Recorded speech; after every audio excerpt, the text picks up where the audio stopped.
Hi, family. I thought I'd give you a little tour of our new house since I broke in again. I'm currently standing in the foyer with my back directly against the front door, and this is our living room. We turn around and sit on our fake furniture that the realtor has not gotten rid of yet. This is where we're going to put the TV. We are currently not sure if this fireplace works, but we have some reason to believe it's a gas fireplace, which is a little sad, but got that.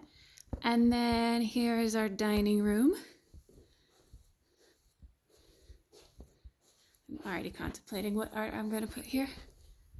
Finally having some very large wall space, so here I am sitting at our dining room table, admiring our backyard. The big hedge is going to go here, so you won't be able to see any of that anymore. And what we're talking to people about doing today is this big overhang that's over our deck that's blocking out so much of the sky and light in this room. We are going to initially start by taking the shingles and deck off and just leaving the joists, so it's more of a pergola, and we're hoping that lets in enough light because it's architecturally pretty cool. But right now it's definitely kind of squeezing out the light and sense of outdoors from this room. You can see how much of the sky that's blocking, but it does kind of draw your eye all the way out there, and it's got a very indoor-outdoor feel that everybody likes. So we'll see which parts of that we keep. Here's the kitchen. So I'm back in the foyer. That's the fireplace. This is the door to the garage, or the world's largest garage. See, I have the world's most massive garage. And then here's our kitchen. The dining room is just on the other side of this. That's where I wanted to put the art. And Alex is advocating for getting rid of this wall, and I'm not sure I'm on board with that. Because I do like having the kitchen be its own separate zone, away from the TV and the noise, where I can bake and be on my own. But if we got rid of this wall, we could fit an island here. And I don't care very much about islands, but I do care about counter space. And that would be quite fabulous to have some more. There's otherwise not a ton, it's not nothing, but not a ton. This is our pantry here. That's very exciting. And this is the side yard. We can currently see directly in the neighbor's living room, but we're going to fix that. It's funny, she has such thorough screening everywhere else, but for some reason where her living room is, she wanted things to be very not private. This door here is to our actual laundry room. It's kind of a weird spot for it, but nobody's complaining about a laundry room. So we have to buy a washer and dryer. That's going to be one of our first purchases. And right here, we're going to see about installing a tub sink there, which would be nice. Got the hanging bar there, but mostly, to have a window in your laundry room. Anyway, now we're back to the dining room. Going through here.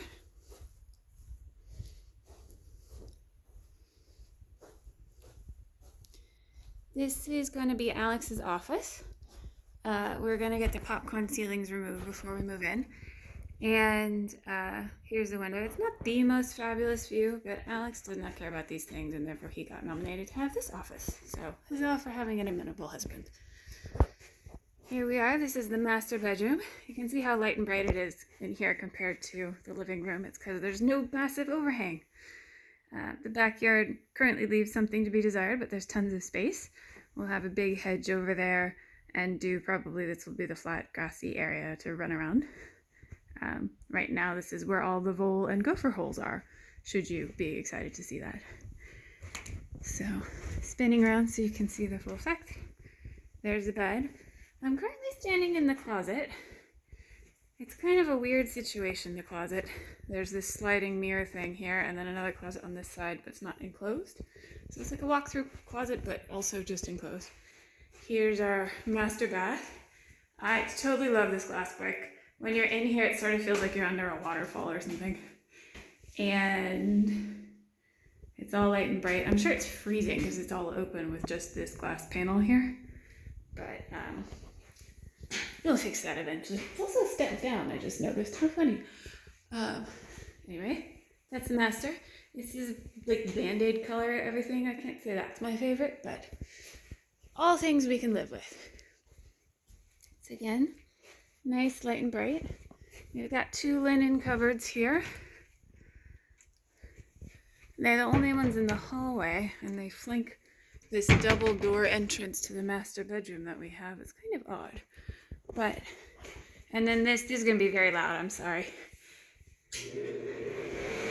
We won't linger. This is the communal for guests and for children and for everybody else bathroom. Definitely needs an upgrade. Probably gonna fix the fan first thing because that's awful. This room we're gonna set up as Alex's movie viewing room. It doesn't have much light, which is actually kind of ideal for it. So the couch is gonna go right here under this window, and it won't matter that this room has a terrible view. And a big TV over there and his sound system. And hopefully, since this room is fairly far from the whole living area, that when Alex is really blasting his movies, I can be well far away. One of our main goals in the house was auditory separation. So here I am in what was going to be my office. So this is where my desk will go. This is facing the street. We've also got some popcorn ceilings to remove in here. But otherwise, it's got a closet. It's a bedroom.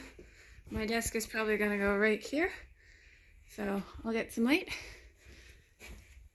And then here is, because it just keeps going, here is a matching but mirrored bedroom. So closet over here.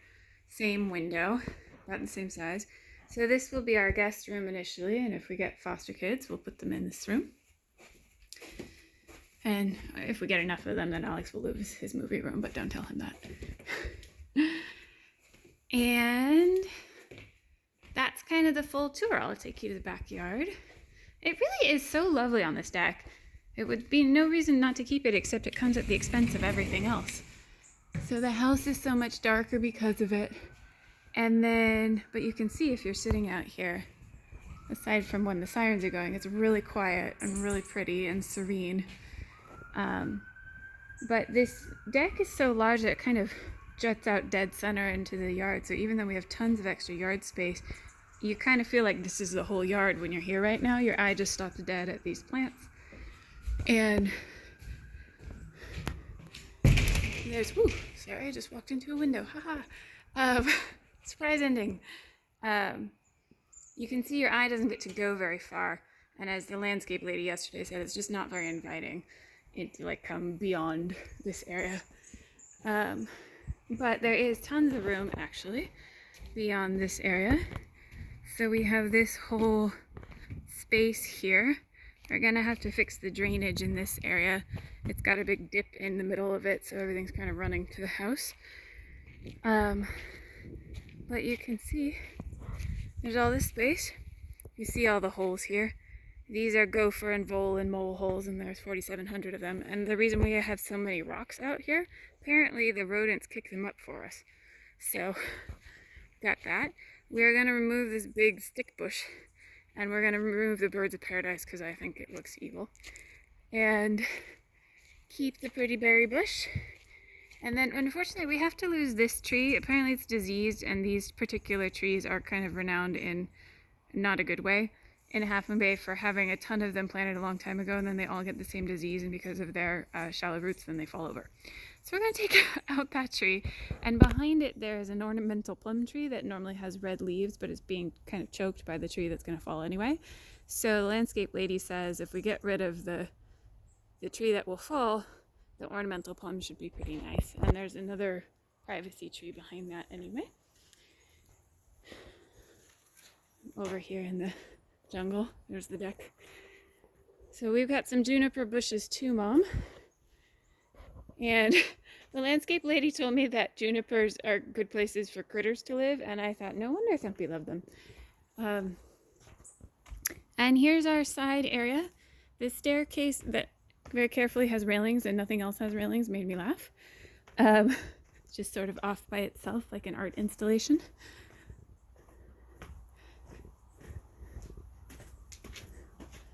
See that?